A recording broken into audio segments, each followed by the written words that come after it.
Big Boss season 8 Tamil double eviction இந்த week யார் யார் டபுள் எவிக் பண்ணியிருக்காங்க. புள்ளி கேங்கை ரோஸ் பண்ணியிருக்காரு விஜய் சேதுபதி. மற்ற யாரும் கேங்காகவே இல்லையா அந்த வீட்டில். ராணுவுக்கு இருக்கக்கூடிய மிகப்பெரிய பிஆர் எதுவுமே பண்ணலனாலும் பிஆர் ஒர்க் பண்ணி ஒருத்தவங்க வெளியே ஜெயிச்சிடலாம் போலயே அப்படின்னு பல விஷயங்கள் சுற்றி நடந்துட்டு இருக்கு பிக் பாஸ் சீசன் 8ல். Welcome to the channel. நான் உங்களை விஷால் சரவணன். வாங்க வீடியோக்குள்ளே போகலாம். டெய்லி வீடியோஸ் டெய்லி அப்டேட்ஸ்க்கு மறக்காம நம்ம சேனல் சப்ஸ்கிரைப் பண்ணி பெல் ஐக்கானை கிளிக் பண்ணிக்கோங்க. பிக் பாஸ் சீசன் 8ல் வந்து பார்த்தீங்கன்னா டபுள் எவிக்ஷன் இந்த வாரத்தில் கொண்டு போகிறாங்க. இந்த டபுள் எவிக்ஷனில் வந்து பார்த்தீங்கன்னா நிறைய பேர் மார்னிங்லேருந்து தர்ஷிகா 200% தர்ஷிகா தான்ப்பா வெளியே போகிறாங்க.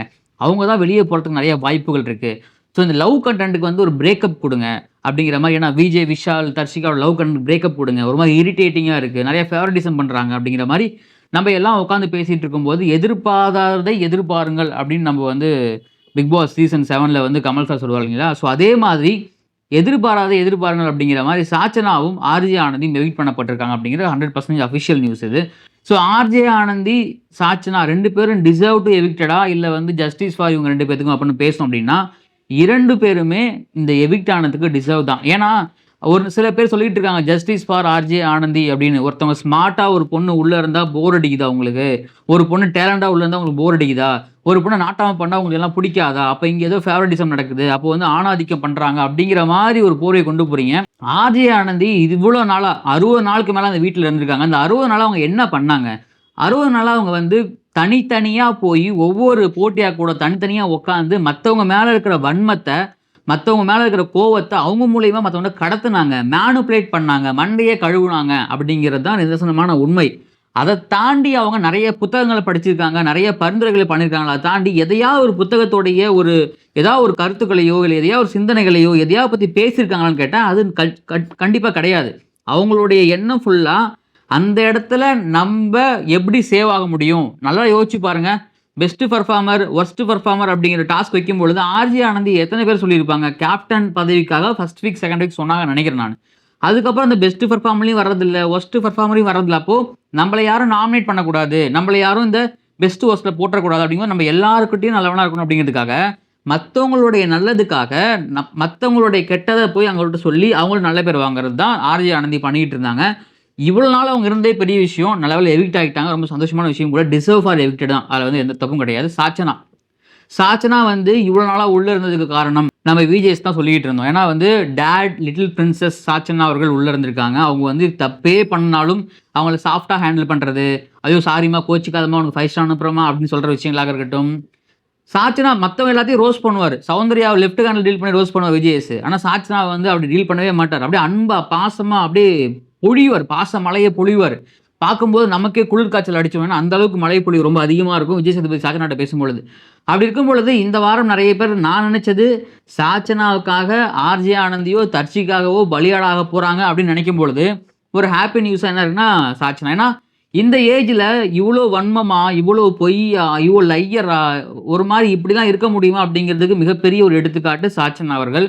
வெளியே வந்தாவது அவங்க இந்த பண்ண தப்பு எல்லாத்தையுமே சரி பண்ணிக்கிட்டு நான் அங்கேயும் வெளியே போய் உட்காந்து யூடியூப் சேனல்ஸில் உட்காந்து பேட்டி கொடுத்துக்கிட்டு நான் தப்பே பண்ணல, தப்பாக போர்ட்ரேட் பண்ணிட்டாங்க, தப்பாக காமிச்சிட்டாங்க அப்படின்னு மற்றவங்களை குறை சொல்லிட்டு இருந்தாங்கன்னா ஏற்கனவே இந்த பிக் பாஸ் வீட்டுக்குள்ளே இருந்துக்கிட்டு இவ்வளோ திமிராகவும் எகாத்தலமும் பேசினவங்களுடைய நிலைமையெல்லாம் எப்படின்னு நம்ம நல்லாவே தெரியும். ஏன்னா உள்ளே வரத்துக்கு முன்னாடி நல்லா பயங்கர பாப்புலராக இருந்திருப்பாங்க, நிறைய ப்ராஜெக்ட்ஸ் பண்ணியிருப்பாங்க. ஆனால் உள்ளே வந்து அவங்களுடைய அந்த ஈகோ, அவங்களுடைய தலகணம், அவங்களுடைய அந்த விஷயம்லாம் காட்டினதுக்கப்புறம் வெளியே போனதுக்கப்புறம் ஒரு ப்ராஜெக்ட்டும் கிடைக்காது, ஒன்றுமே இருக்காது. ஸோ அந்த மாதிரி சாச்சனா அவங்களுடைய தப்பை உணர்ந்து தப்பை திருத்திக்கிட்டாங்க அப்படின்னா ஃப்யூச்சரில் நிறைய விஷயங்களை பண்ணுறதுக்கும் ஒரு கோயிங் ஆர்டிஸ்ட் ஆகிறதுக்கும் நிறைய வாய்ப்புகள் இருக்குது. அப்படி இல்லை அப்படின்னா கண்டிப்பாக வந்து எலிஃபண்ட் மண் அவங்க தலையில் தான் விழும். அதை நம்ம தடுக்க முடியாது. ஸோ எண்ட் ஆஃப் த டே என்ன அப்படின்னா ஆர்ஜே ஆனந்தியும் சாச்சனாவும் எவிக்டட் தான். அதாவது டிசர்வ் ஃபார் எவிக்ஷன் தான், அதில் எந்த தப்பும் கிடையாது. நிறைய பேர் ஜட்ஜஸ் சொன்னாலுமே உண்மையாக தான் நடக்கும். சரி, மற்றவங்களை வந்து புள்ளி கேங் வந்து பார்த்தீங்கன்னா மற்றவங்களை ஆட்டத்தை பாதிக்குது அப்படின்னு விஜய் சேதுபதி சொல்கிறாரு. அது எந்த விதத்தில் நியாயம் அப்படின்னு கேட்டால் புள்ளி கேங்கை ரோஸ் பண்ணுறதுல தப்பு கிடையாது. ஏன் அப்படின்னா 2-3 விஷயங்களை வந்து நம்ம பார்த்தவங்க நல்லா தெரிஞ்சிருக்கும். அவங்க வந்து ஒரு டீமாக செயல்பட்டு மற்றவங்க கேமை பாதிக்கிறாங்கன்னு கேட்டால் அந்த டெவில் டாஸ்கில் உண்மையாகவே ஜாக்லின் வந்து ஒரு பண்ண மிகப்பெரிய ட்ராமா. அந்த இடத்துல தர்ஷிகா வந்து உங்கள் அப்பா வீடாக கேட்கல அப்படின்னா ஒரு வேளை ட்ரிகர் ஆகிருக்க மாட்டாங்களோ. அதை தாண்டி ஒரு டெவில் ஒரு கேரக்டர் கொடுத்துட்டாங்க, அந்த கேரக்டர் நீங்கள் ஹோல்ட் பண்ணணும் அப்படிங்கும் பொழுது கொஞ்சம் கூட ஈவு இரக்கம் இல்லாத ஒரு டெவிலாக நீங்கள் நடந்துக்கணும் அப்படிங்கும் பொழுது அதை நீங்கள் கேரி பண்ணணும். நீங்கள் ஒரு ஆர்டிஸ்ட்டாக நீங்கள் இருக்கீங்க. உங்கள்ட்ட போய் ஒரு சினிமா உங்களுக்கு ஒரு ப்ராஜெக்ட் கிடைக்குதுங்க. நீங்கள் ஒரு வெப் சீரிஸ்லயோ ஒரு படத்துல நடிக்க போறீங்க. அப்படி போகும்பொழுது உங்கள்ட்ட ஒரு கேரக்டர் குடுக்குறாங்க. நீங்க வந்து மிகப்பெரிய ஒரு வில்லியா நடிக்கணும் நீங்க. இரக்க குணம் இல்லாத வில்லியா நீங்க நடிக்கணும் அப்படின்னா, நீங்க நடிப்பீங்களா? நடிக்க மாட்டீங்களா? சம்பளம் குடுப்பாங்க. உங்களுக்கு பெரிய ப்ராஜெக்ட் அது. அப்ப நீங்க பண்ணுவீங்களா? பண்ண மாட்டீங்களா? அதே மாரி தான் இந்த டாஸ்க்கும் கூட. அப்ப அந்த டாஸ்க்கா எடுத்து பண்ணாம, அங்க போய் நான் இதெல்லாம் பண்ண மாட்டேன், செய்ய மாட்டேன் அப்படின்னு சொன்னது மிகப்பெரிய தப்பு. அது உண்மையாகவே அந்த கேம பாதிக்கக்கூடிய விஷயம் தான். ஆனா இந்த விஷயத்த வந்து இவங்க தான் பண்றாங்களா? புல்லி கேங் தான் பண்றாங்களா? அப்படின்னு கேட்டா, அது மிகப்பெரிய கேள்விக்குறி. ஏன்னா, விஜய் விஷால், அன்ஷிதா, தர்ஷிகா, அருண் பிரசாத், அப்புறம் தீபக் இவங்க எல்லாமே ஒரு டீமா இருக்காங்க. ஆனா, அந்த டீம் வந்து பார்த்தீங்கன்னா, அவங்களுக்கு ஃபேவரட்டிசம் பண்றது, நீங்க இந்த ஓட் போடுற இடத்துலயா இருக்கட்டும், மத்த பிரச்சனை வரும்போது, அந்த டாஸ்க் நடக்கும்போதெல்லாம் எல்லாத்துக்கும் அந்த ஃபேவரட்டிசம் வந்து பார்த்தீங்கன்னா, ஆட்டோமேட்டிக்கா நடக்குது. இவுங்க வந்து வெளிப்படையா காமிச்சுக்கிறாங்க. நாங்க கோவா கேங் வந்து ஒண்ணா இருக்கோம். வெளிப்படையா காமிச்சுக்கிறாங்க. ஆனா, இவங்க ஒண்ணா சேர்ந்து போன சீசன்ஸ்ல வந்த மாரி புல்லி பண்ணியோ, இல்ல குரூப்பிசத்தால வந்து மத்தவங்க கேம வந்து இண்டிவிஜுவல் கேம அவாய்ட் பண்றதோ கிடையாது. இந்த டெவில் டாஸ்க்ல நடந்துச்சு. அது உண்மைதான் ஏத்துக்கக்கூடிய விஷயம் தான். அத கண்டிப்பா அக்செப்டட். அத வந்து கவனிக்கணும் தான். ஆனா, ஒட்டுமொத்த வீட்டையே பாதிக்குது. அதாவது பிக் பாஸ் இவங்க சொல்றாங்க, மஞ்சரி சொல்றாங்க, பிக் பாஸோட ரூல்ஸே வந்து பிரேக் பண்ற மாரி இருக்கு அப்படின்னு சொல்றாங்க. அப்போ மஞ்சரி பண்றது எல்லாமே பிக் பாஸ் ரூலுக்கு அடங்கி தான் நடக்குமா? இப்ப சாச்சனா, மஞ்சரி, முத்துக்குமரன் எல்லாம் கூடி கூடி உட்காந்து பேசுறாங்களே, அதுக்கு பேரு குரூப் கிடையாதா? அதுக்கு பேரு கேங் கிடையாதா? இல்ல அதுக்கு உங்களோட எடிஷன்ல என்ன பேரு வைப்பீங்க? அப்படின்னு விஜய் சேதுபதி கேட்டு சொல்லுங்க யாராவது. இல்ல உங்களுக்கு தெரிஞ்சா நீங்களே சொல்லுங்க.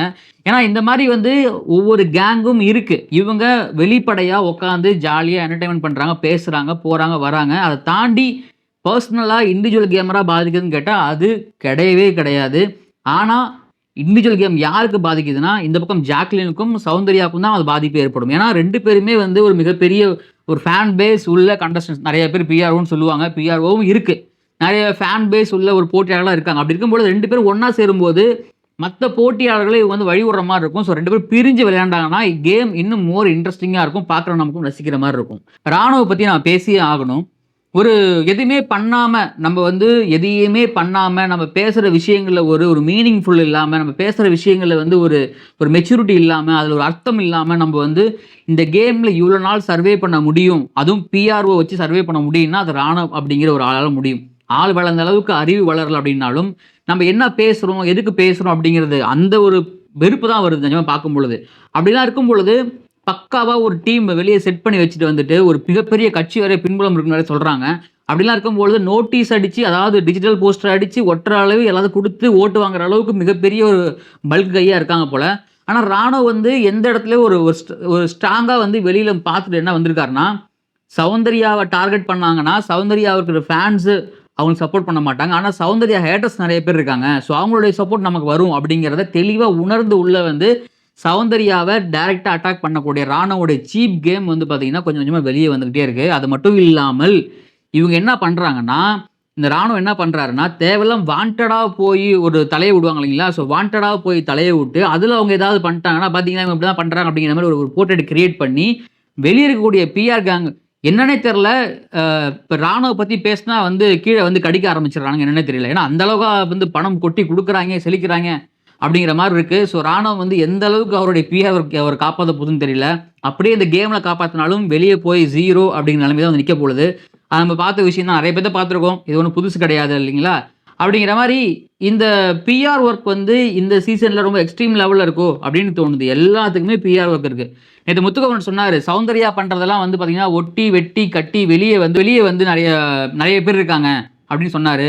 ஏன் முத்துக்குமரனுடைய இன்ஸ்டா ஐடிய யாரு ஹேண்டில் பண்றா? முத்துக்குமரனுடைய ட்விட்டர் ஐடி யார் ஹேண்டில் பண்றா? முத்துக்குமரனோட ஃபேன் பேஜ் வந்து யார் கிரியேட் பண்ணியிருக்கா? முத்துக்குமரன் ஆர்மி யார் கிரியேட் பண்ணி வச்சிருக்கா? அப்போ எல்லாருமே முத்துக்குமரனாக இருந்தாலும் சரி, சௌந்தர்யாவாக இருந்தாலும் சரி, ஜாக்லினாக இருந்தாலும் சரி, ஜெஃப்ரியாக இருந்தாலுமே சரி, யாராக இருந்தாலுமே அந்த வீட்ல இருக்கிற எல்லாருமே தன்னுடைய ட்விட்டர் ஐடி, இன்ஸ்டா ஐடி எல்லாத்தையுமே வந்து மத்தவங்கள்ட்ட ஹேண்டில் பண்றதுக்கும், மத்தவங்க ஃபேன் பேஜ் அதாவது ஆர்மி, ஃபேன் பேஜ் எல்லாத்தையும் கிரியேட் பண்ணி, அவங்கள யாராவது திட்டுனாங்கன்னா, கீழ போய் அவங்கள வந்து அசிங்கமா திட்டுறதுக்கும் பிஆர் ஒர்க் பயங்கரமா எல்லாத்துக்குமே இருக்கு.